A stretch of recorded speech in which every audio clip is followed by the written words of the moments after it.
fiquei responsável pelos 2 últimos capítulos, né, dessa carta de Paulo aos Coríntios, 12 e 13. Assim, e a gente vê, eu examinando as Escrituras, eu pude ver um apóstolo que, enquanto uma igreja, apaixonado pela igreja. Um homem apaixonado que, a ponto de tanta paixão no 12, que ele se rasga, ele se mostra, ele mostra quem ele é.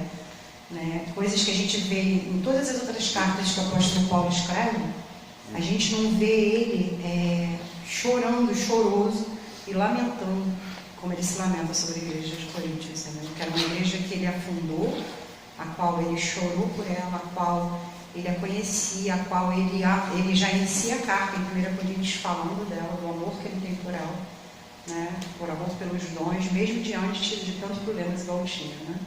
Na realidade, a primeira viagem ele vai, né, que é a 1 Coríntios, quando ele vai lá para exortar, né, trazer exortação diante de um dos líderes que estava tendo uma relação sexual com a sua madrasta, e por isso ele achou, mas ele não conseguiu corrigir. Depois ele volta no 2 de novo, e também ele não consegue corrigir, e eu sou responsável pelo 13 para falar, ele falando que vai ter uma terceira viagem, a qual ele vai com vara, para poder corrigir algumas pessoas dentro da igreja.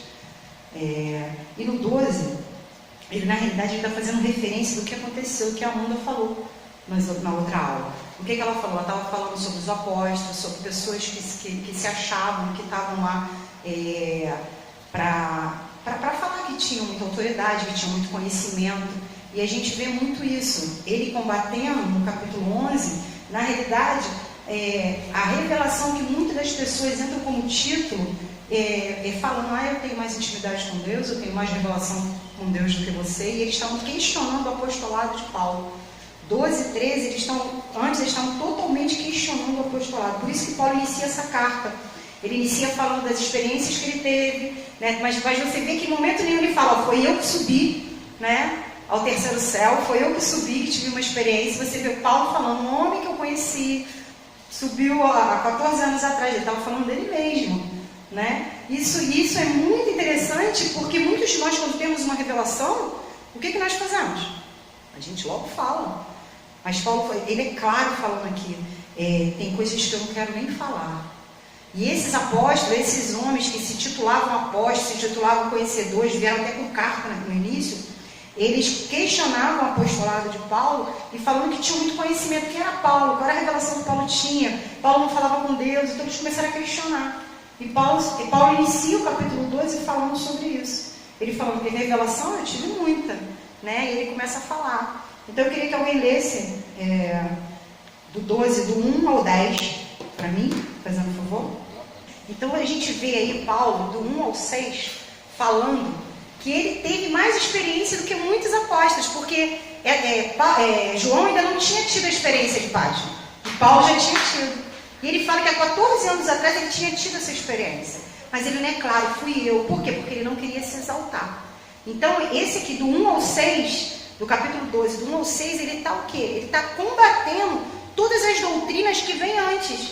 Dos falsos apóstolos, dos falsos mestres, a qual eles falavam que tinha muita revelação, que conhecia tudo. E quem era Paulo? Porque a gente precisa lembrar que esses homens, eles se levantaram para combater, a gente vai ver isso no 13, para combater Paulo, porque Paulo estava confrontando o pecado deles. Então eles começaram, como é que a gente vai tirar a autoridade de Paulo? Falando que Paulo não tinha revelação, que Paulo não tinha conhecimento, que Paulo não era um apóstolo, como os 12 apóstolos.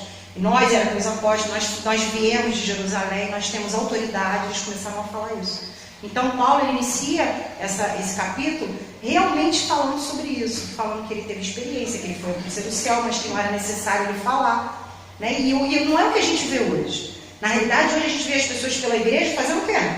Mantendo a tua força em revelações que tiveram. E a gente vê Paulo, com toda a revelação que ele teve, guardando a revelação, porque entendia que Deus não precisa de, como é que se diz, de holoforte.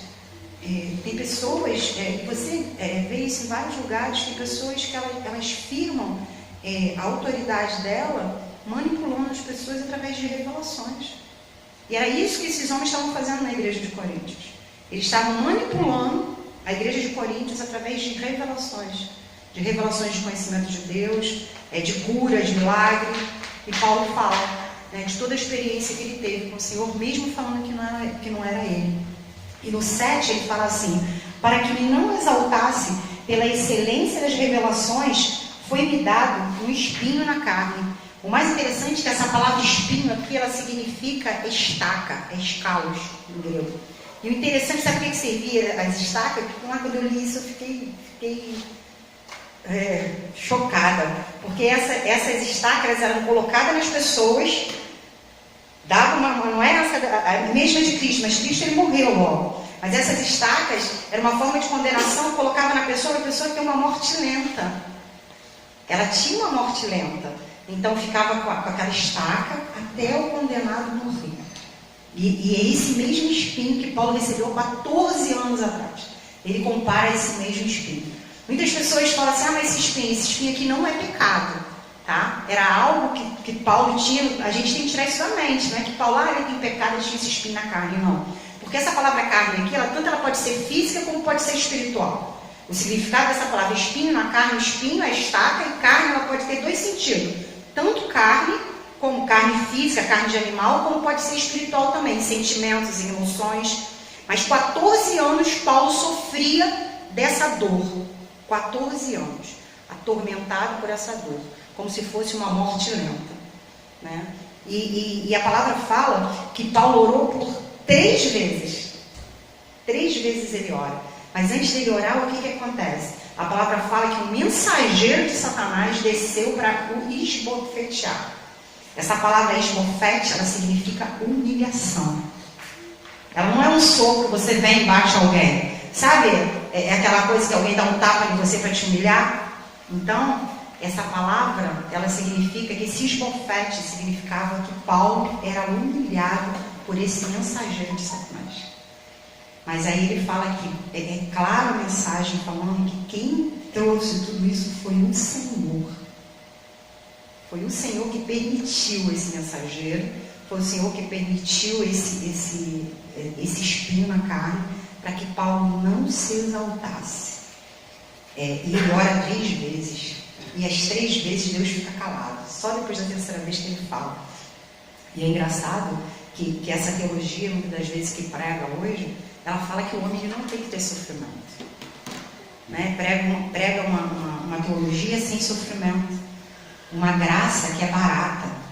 Prega que o homem não pode sofrer. Não, se você está enfermo, você tem pecado. Paulo não estava em pecado.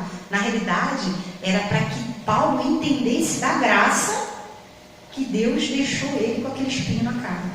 Ele fala para ele: Paulo, não vou tirar o espinho. Não vou tirar. Sabe por que eu não vou tirar, Paulo? Porque a minha graça te basta e a minha força se aperfeiçoa na tua fraqueza. E é isso que o Senhor fala para Paulo: eu não posso tirar, Paulo, porque você só vai entender a minha grandeza, só vai entender a minha força na tua fraqueza.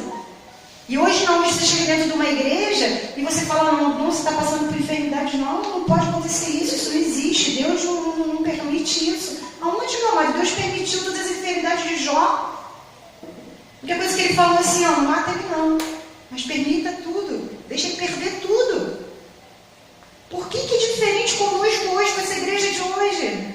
A igreja, quando a gente tira as dores, a gente tenta tirar o sofrimento, a gente fala para o irmão assim: pode vir para cá que é só alegria.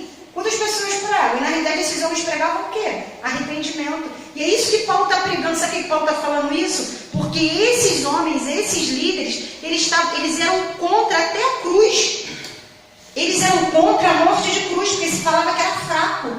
Quantos líderes hoje se escondem, manipulam, que ele é muito forte, né? Porque foi se ensinado que o líder não pode ser fraco.